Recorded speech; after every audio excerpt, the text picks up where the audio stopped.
warahmatullahi wabarakatuh. Halo Citizen, kembali lagi bersama kami di SI Podcast. Bersama saya Irma Suryani selaku host pada episode kali ini. Nah, kali ini kita akan membahas mengenai pengaruh teknologi terhadap public speaking. Nah, hadir pula bersama kita di sini narasumber hebat, seorang public speaker handal dan juga melahirkan public speaker yang handal pula. Ada Kak Takdir. Selamat sore Kak. Selamat sore. Bagaimana kabarnya Kak hari ini? Alhamdulillah sehat seperti yang Kak Irma lihat hari ini ya. Alhamdulillah.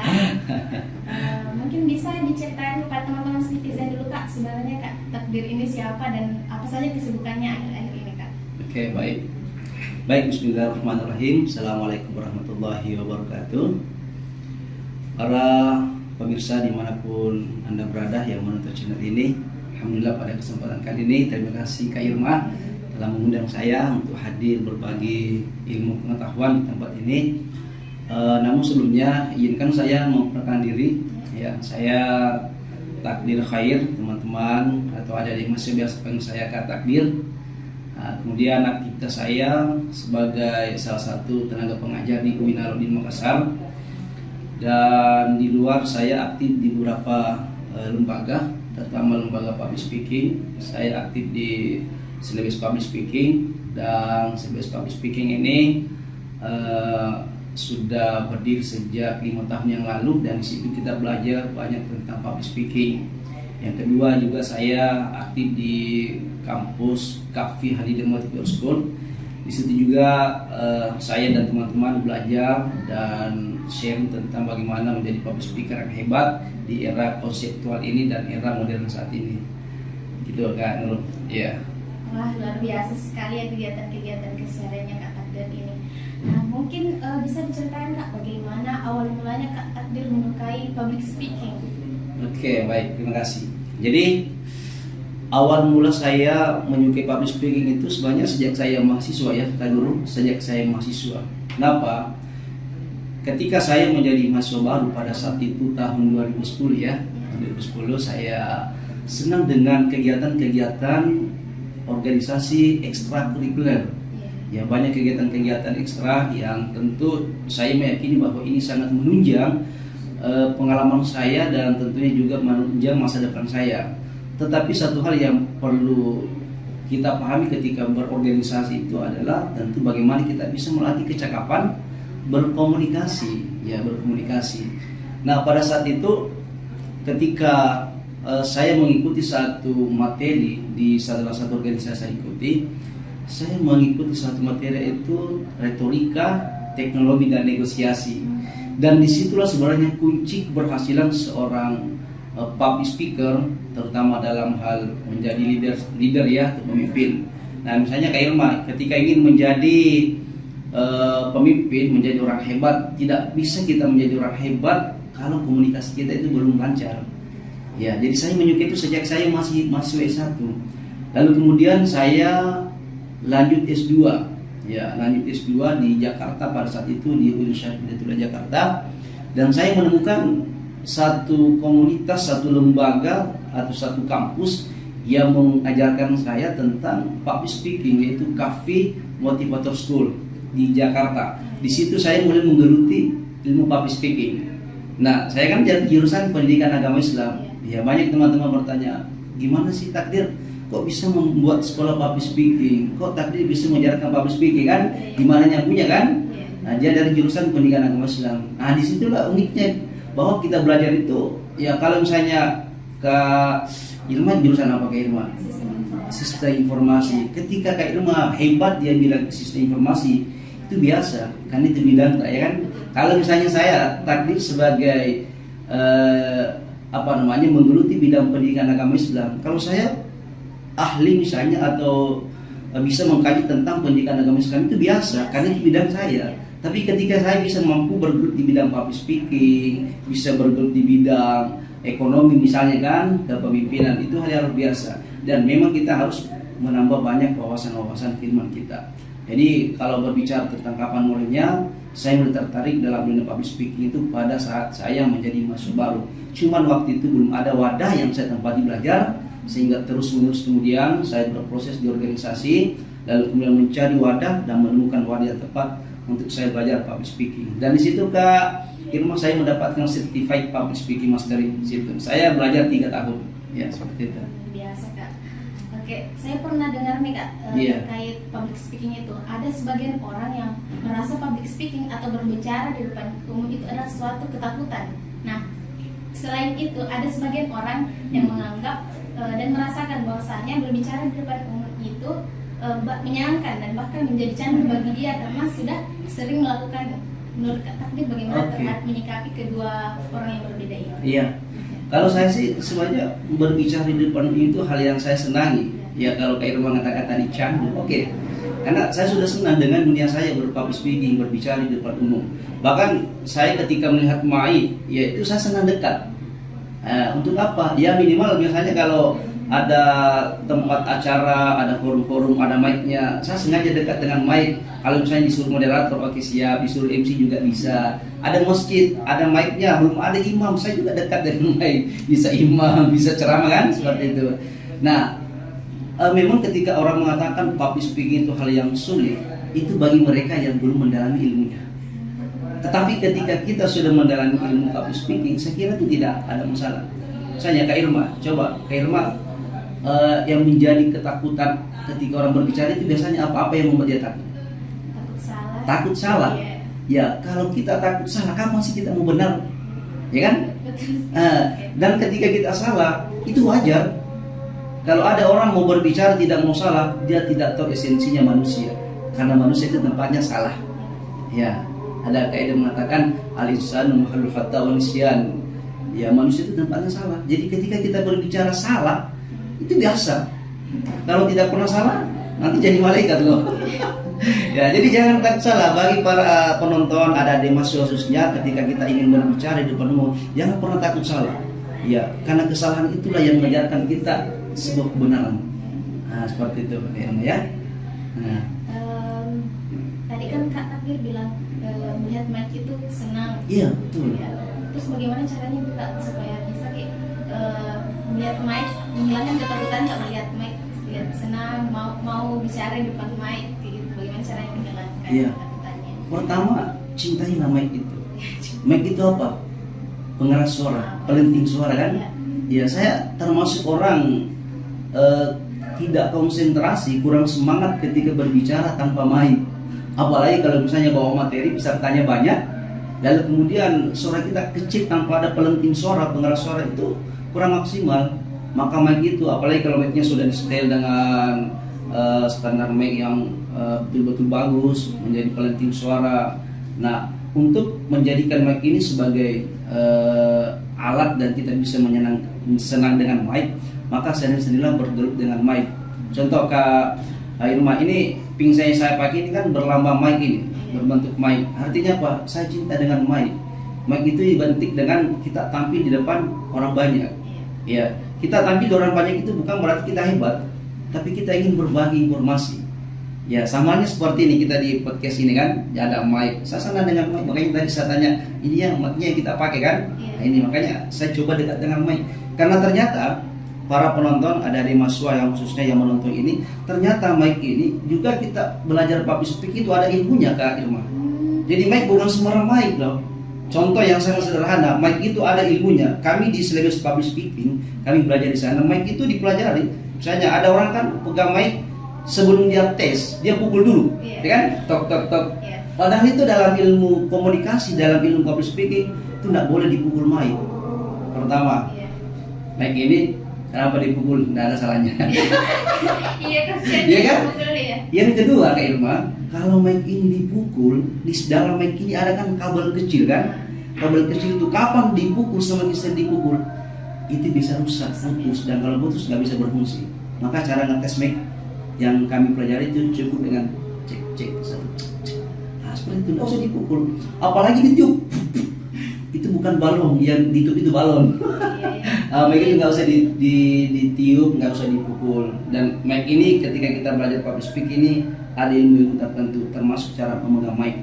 Ya, kemudian Kak Irma tadi bagaimana kita ini membangun percaya diri. Ada kan tadi orang takut ketika berbicara di depan umum. Ya, salah satu penyebabnya kenapa orang takut berbicara di depan umum karena dia tidak menguasai ilmunya. Iya, coba Kak Irma, semester berapa sekarang? Semester 7 kan? Semester 7. Kalau Kak Irma mau ujian, misalnya ujian proposal, kalau semua proposal itu kita sudah siapkan, kita sudah kuasai materinya, takut nggak kita ujian dengan pembimbing? Masih takut sih. Masih takut. Iya.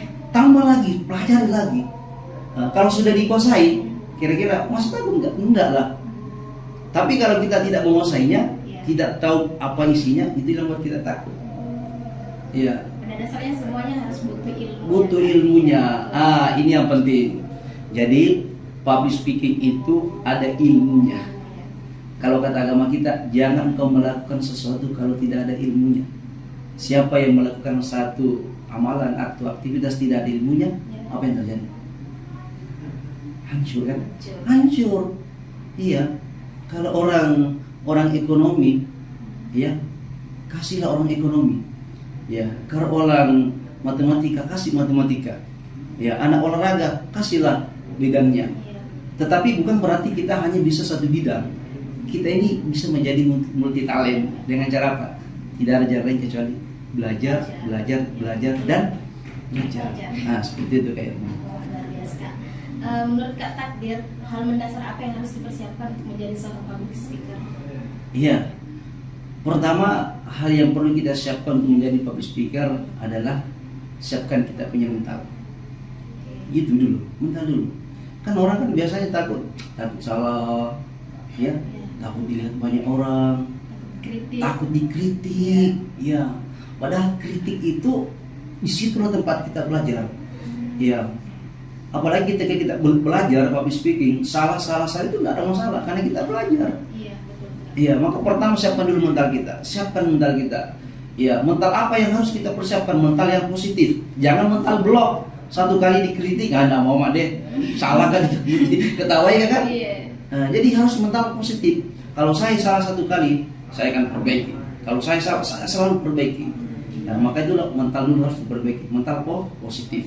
Jangan mental blok. Ya, kalau kita sudah punya mental, percaya diri, saya bisa. Kalau misalnya Kak Irma bisa, kenapa saya tidak bisa? Siapa seorang public speaker yang hebat kita kenal Kak Irma?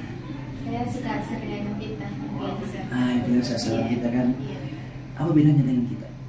Secara umum. Beliau hebat bicara depan umum sih Kak. Awalnya langsung hebat nggak nih? Tidak. Tidak kan? Kenapa?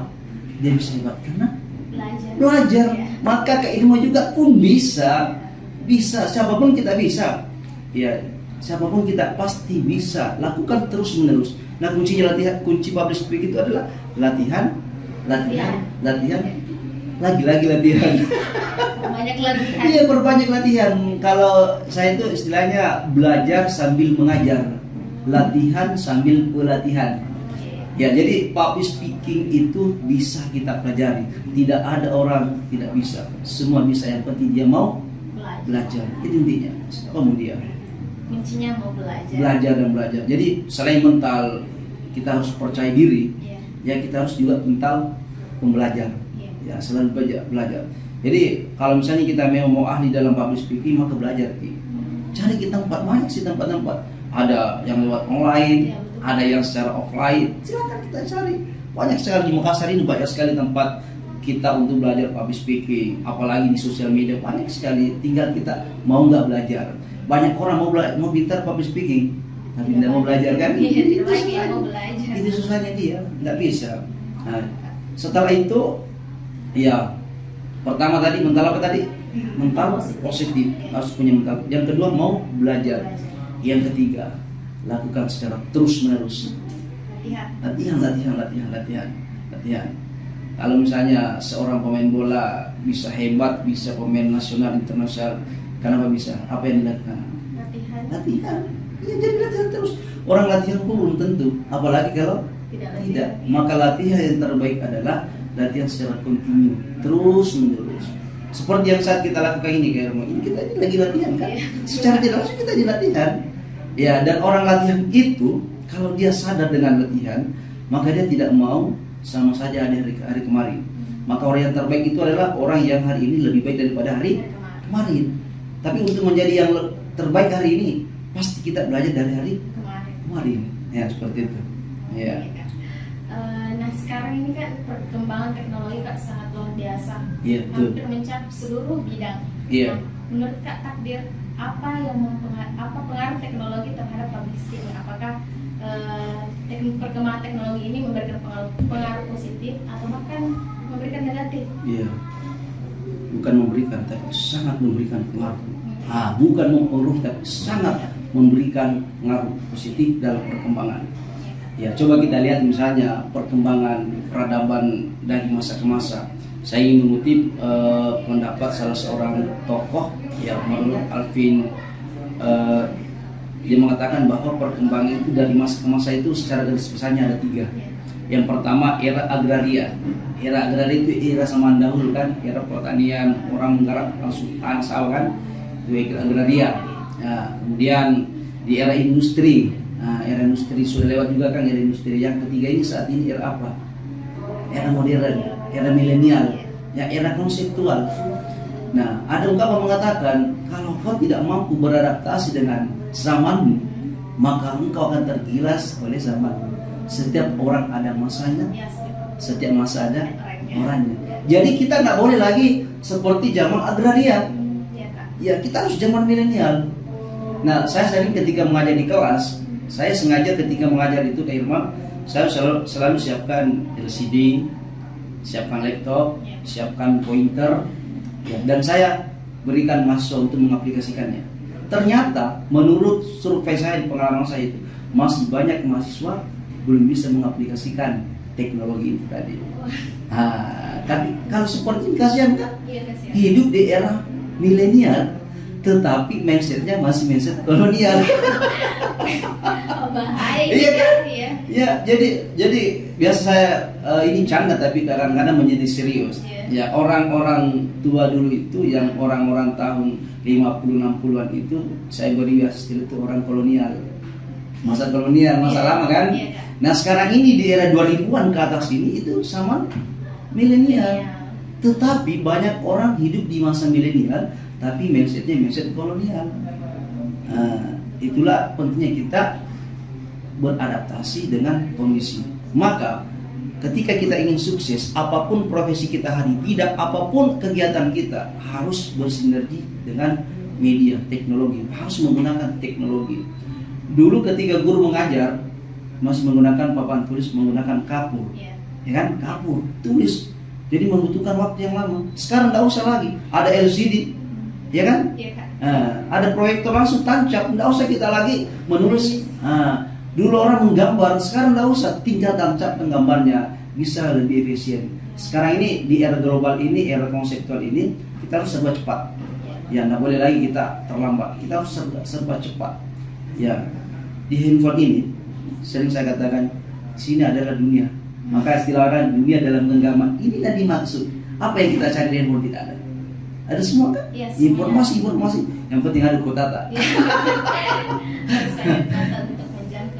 Iya, jadi kalau teknologi, pengaruh teknologi dengan public speaking itu sangat penting. Ya, dulu orang mau belajar public speaking di mana?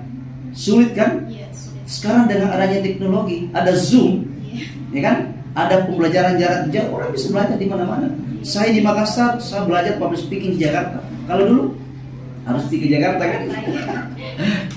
Itulah, maka gunakanlah media dalam hal pembelajaran public speaking. Termasuk bagian daripada ini kita adalah menggunakan media teknologi kan, seperti itu. Ya.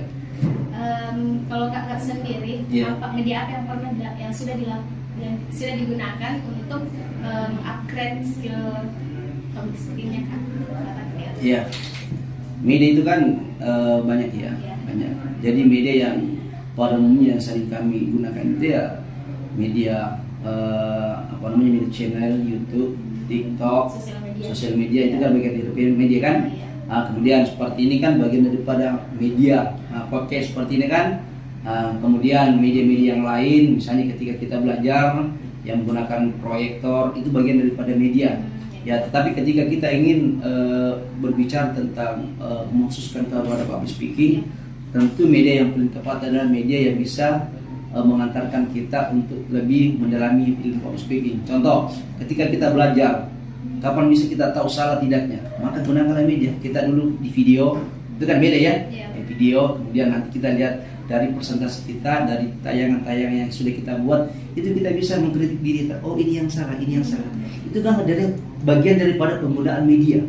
Ya, maka sering kami sampaikan di kelas itu bahwa sebelum kita misalnya melakukan mempublish karya kita, maka kita dulu harus kita dulu teliti dulu.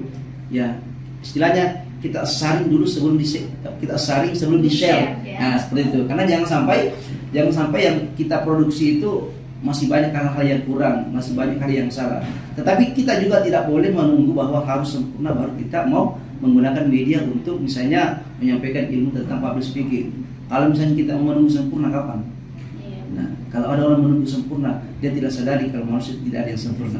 Ya, tapi kita berusaha untuk menggapai kesempurnaan itu. Nah, gitu. Selama menggunakan media teknologi, Kak, menurut Kakak apa saja tantangannya? Apa tantangan yang didapatkan ketika menggunakan media teknologi untuk mengupgrade skillnya? Iya.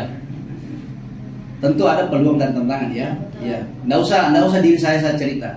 Kita cerita semua orang. Dan kalau semua orang termasuk diri saya kan, banyak orang itu tadi begitu media datang, dia tidak mampu mengaplikasikan, ya kan? Iya, betul, Kak. Nggak bisa beradaptasi dengan media. Ya nggak usah jauh-jauh. Misalnya gadget.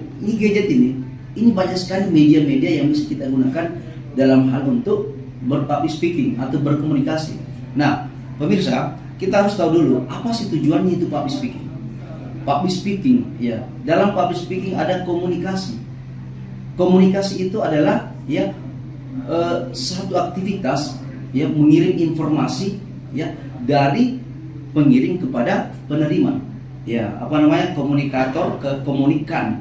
Jadi segala sesuatu yang kita ingin sampaikan kepada komunikan itu namanya bagian daripada public speaking, itu komunikasi. Maka saat ini ketika kita ingin menyampaikan informasi ke Irma, itu tidak cukup dengan misalnya buku, tulisan. Banyak sekarang ada Facebook, ada WA, ada TikTok. Itu adalah cara kita menyampaikan informasi atau berkomunikasi atau berpublic speaking. Ya, karena kalau kita ingin munafik dengan media, maka kita tidak bisa berkembang ya. Dan sekarang ini untuk menjadi orang cepat berkembang, maka dekatlah dengan media. Nah, tentu tantangannya adalah tidak semua orang dapat mengaplikasikan media seperti itu. Biasa sekali, Kak. Ya. Menurut Kak Takdir, apa hal yang paling menakutkan saat berpublic speaking? Kalau saya ditanya secara pribadi tidak ada hal yang menakutkan, bahkan saya hal yang menyenangkan. Maka inilah pola pikir, mindset orang harus dirubah. Kalau berpublic speaking itu, jangan takut saya salah kan nanti diketahui Kak. Saya kan tadi katakan di awal, rubah dulu mindset kita. Kalau kita mengatakan public speaking itu hal yang mudah, saya kira hal yang sulit pun menjadi mudah karena kita mengatakan itu hal yang mudah. Tapi kalau kita sudah mengatakan sebelum kita berbicara, kita punya mindset mengatakan public speaking itu berat, hal yang mudah pun terasa berat. Ya, maka kalau saya ditanya hal yang sulit dalam berpublic speaking, tidak ada. Ya, tidak ada. Karena saya senang dengan public speaking. Ya, terus kenapa harus belajar? Nah, karena kita ingin menjadi yang terbaik, ya, untuk memberikan penampilan yang terbaik kepada audiens seperti itu. Jadi rubahlah mindset kita. Jangan ada yang mengatakan public speaking itu hal yang menakutkan, tapi public speaking ada hal yang menyenangkan. Apalagi kalau misalnya Kak Irma besok-besok pulang kampung, tiba-tiba tidak ada acara, tidak ada MC-nya, Kak Irma MC. Nah, bagaimana respon tak? Kumpulkan dia. Jangan bilang, wah ini saya MC, tidak bisa Kak. Ingat Kak Irma, ketika orang memberikan satu amanah kepada kita, jangan kita percaya orang itu melihat ada potensi pada diri kita. Dan jangan kita tolak. Iya. Kalau kita tolak, berarti kita menolak pemberian Allah. Ya seperti itu. Jadi sekali lagi tinggalkan hal-hal yang negatif dalam mental kita ketika berkomunikasi atau berpublic speaking seperti itu. Pada dasarnya sih semuanya ke mindset Dika. Iya, mindset positif. Contoh kayak contoh gini. Ya. Ada orang sebelum dia berbicara, Iya. ketika dia berada dalam suatu forum, siapa yang mau bertanya, siapa yang mau berbicara, ternyata tidak ada yang mengangkat tangan. Iya. Semua mengatakan, ya Allah, mudah-mudahan jangan saya. Kalau saya ditunjuk mati, tidak bisa berbicara kan? Iya kan? Tunduk. Tiba-tiba dia yang ditunjuk, ditunjuk, apa dia bilang? Mati. Begitu dia berbicara, nggak bisa. Iya. Gagal. Dikata salah. Betul. Karena pikirannya. Iya, saya begini. Kita harus belajar dalam sebuah hadis kursi bahwa anak ila zoni abdi, Allah itu selalu bersama persangka hambanya. Jadi kalau kita berpersangka negatif terhadap diri kita, tidak percaya diri, pasti hasilnya juga negatif. Maka kita harus apa? Sangka baik, jangan sangka buruk sama Allah. Ya, karena kita ini, saya dengan Kak Irma, siapapun pembicara yang hebat, kita ini punya potensi yang sama. Apa bedanya kita dengan mereka? Mereka makan nasi, kita juga makan nasi kan? Mereka belajar membaca buku, kita juga belajar membaca buku. Dia belajar dengan gadget handphone, sama dengan kita kan? Cuma ada orang betul-betul menekuni serius dalam belajar. Yang tinggal volume belajar kita ditingkatkan. Ya, jadi seperti itu ya, Irma. Jadi kita harus mulai dari mindset kita. Ya, seperti itu. Oke, Kak. Pertanyaan terakhir nih, Kak. Iya. Bagaimana apa tips dan trik dari Kakak Takdir ini untuk teman-teman atau citizen untuk menjadi seorang pembicara hebat, untuk menjadi seorang influencer, orang yang bisa berpengaruh untuk lingkungannya dan memberikan hal-hal positif kepada lingkungan seperti itu. Iya. Jadi untuk menjadi pembicara yang hebat, pembicara yang handal, tidak ada jalan lain kecuali kita harus latihan. Ya. Tidak ada jalan lain. Jangan minta teori. Karena biar aku baca semua buku tentang public speaking, tapi kalau tidak ada teori prakteknya, ya kan? Jadi banyak. Sama saja orang sudah menghafal banyak naskah, disuruh hafal naskah film, disuruh hafal semua, tapi ternyata pas latihan tidak bisa. Apa gunanya? Tidak bisa kan? Iya. Nah, maka selain kita belajar teori, kita harus belajar praktek. Dan praktek itu lebih banyak mempengaruhi daripada teori. Tetapi tidak boleh kita nafikan salah satunya. Jadi antara teori dan praktek harus kita lakukan. Makanya dengan cara kita belajar, kita akan mempraktekkan. Dengan cara kita mengajar, kita akan mempraktekkan ilmu public speaking yang kita miliki. Jadi sekali lagi, kayak rumah kalau ada orang selalu minta trik, itu sebenarnya orang ya artinya kurang action saja itu, kurang action. Ya, jadi sekali lagi para citizen dimanapun berada yang menonton ini, kalau ingin menjadi pembicara hebat, menjadi orang hebat, maka segera action. Ya seperti itu. Buktikan dengan action. Tidak ada gunanya kita berteori tapi kalau tidak action. Sama ji kayak rumah. Kalau ada orang mengatakan aku sayang padamu, tapi kata-kata percaya Ki? Tidak kan? Apa buktinya? Action kok. Ada buktinya. Jadi tidak usah bermulut-mulut, langsung kita action. Ada kata bijak mengatakan 1000 janji, satu tindakan lebih berharga daripada 1000 janji. Nah, seperti itu. Luar biasa sekali kata ini. Oke, terima kasih banyak Kak atas sharingnya, atas ilmunya dan atas waktunya hari ini. Mungkin kita bisa berbincang lagi di lain waktu.